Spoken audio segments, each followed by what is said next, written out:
তো অবশেষে অন্নপূর্ণা ভাণ্ডার নিয়ে দারুণ সুখবর।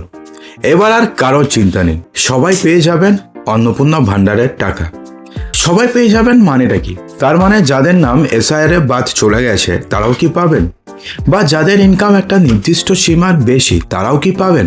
সমস্ত প্রশ্নের উত্তর দেব। তবে ভিডিওটি শুরু করার পূর্বে আপনি কি চান যে অন্নপূর্ণা ভাণ্ডার কি শুধুমাত্র গরিব সীমার নিচে যারা রয়েছে তাদের দেওয়া উচিত, নাকি সবাইকে দেওয়া উচিত? কমেন্ট বক্সে জানাতে ভুলবেন। একটা ছোট রিকোয়েস্ট, ভিডিওটিকে অবশ্যই লাইক করে দেবেন। দেখুন, আজকে অগ্নিমিত্রা পাল স্পষ্টভাবে বলে দিয়েছেন এতদিন পরে অন্নপূর্ণা ভাণ্ডার নিয়ে একটা সরকারি বিজ্ঞপ্তি এসছে বা সরকারি একটা কথা এসছে। কারণটা হচ্ছে অ্যাপ্রুভাল দিয়ে দিয়েছে সরকার যে অন্নপূর্ণা ভাণ্ডারের, অর্থাৎ অ্যাপ্রুভাল হয়ে গেছে।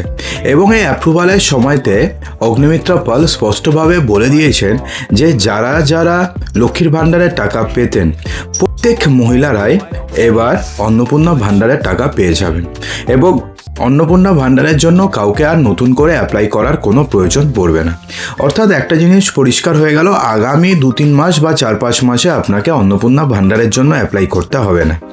আপনি যদি লক্ষ্মীর ভাণ্ডারের টাকা পেয়ে থাকেন তাহলে আপনারা ওই অ্যাকাউন্টে, যদি আপনাদের ডিবিটি লিঙ্ক করা থাকে, সেজন্য অবশ্যই যাবেন, গিয়ে দেখবেন যে আপনাদের লক্ষ্মীর ভাণ্ডার যে অ্যাকাউন্টে ঢুকতো সেই অ্যাকাউন্টে ডিবিটি লিঙ্ক আছে নাকি, না থাকলে করে নেবেন।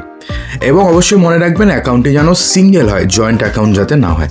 ঠিক আছে? তো অর্থাৎ লক্ষ্মীর ভাণ্ডারের অ্যাকাউন্টে আপনারা অন্নপূর্ণা ভাণ্ডারের টাকা পেয়ে যাবেন।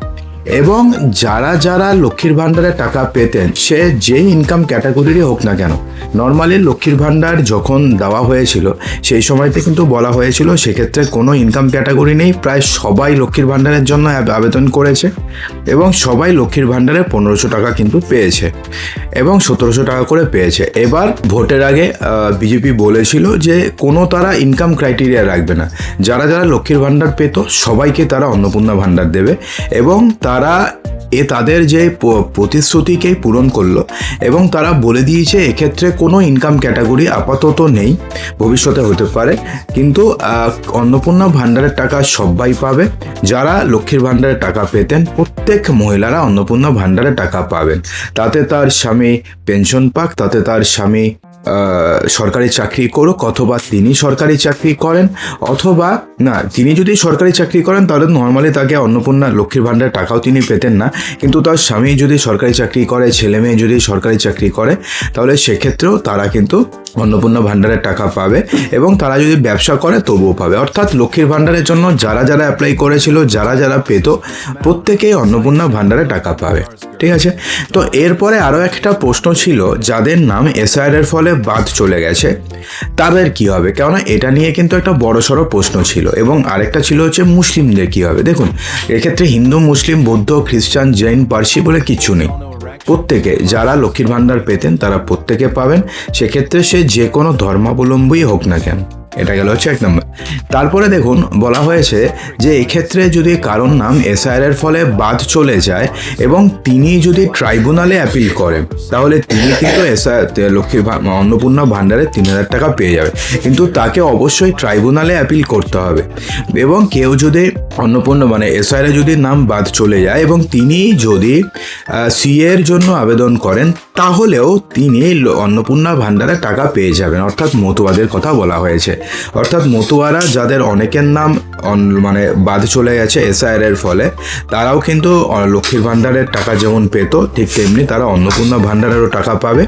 এবং যে সমস্ত বিশেষ করে হিন্দু এবং মুসলিম কাস্টের যে সমস্ত মহিলাদের নাম এসআইআর এর ফলে বাদ চলে গেছে, তারা মধ্যে যারা যারা ট্রাইব্যুনালে অ্যাপিল করেছেন তারাও কিন্তু লক্ষ্মীর ভাণ্ডারের মতন তারাও অন্নপূর্ণা ভাণ্ডারের টাকা পেয়ে যাবেন।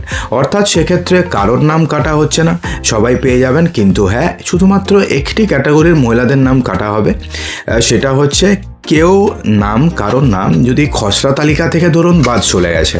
প্রথমে যে খসড়া তালিকা হয়েছিল সেক্ষেত্রে তো প্রচুর নাম বাদ গেছে, তো কারোর নাম যদি খসড়া তালিকা থেকে যদি বাদ চলে যায় তাহলে সেক্ষেত্রে তিনি কিন্তু কোনোভাবেই অন্নপূর্ণা ভাণ্ডারে টাকা পাবেন না। অর্থাৎ খসড়া তালিকাতে পরে যে মেইন তালিকা রয়েছে সেই তালিকায় যদি নাম বাদ যায় তাহলে তিনি পেয়ে যাবেন, কারণ তিনি সিএতে অ্যাপিল করেছেন অথবা তিনি ট্রাইব্যুনালে অ্যাপিল করেছেন।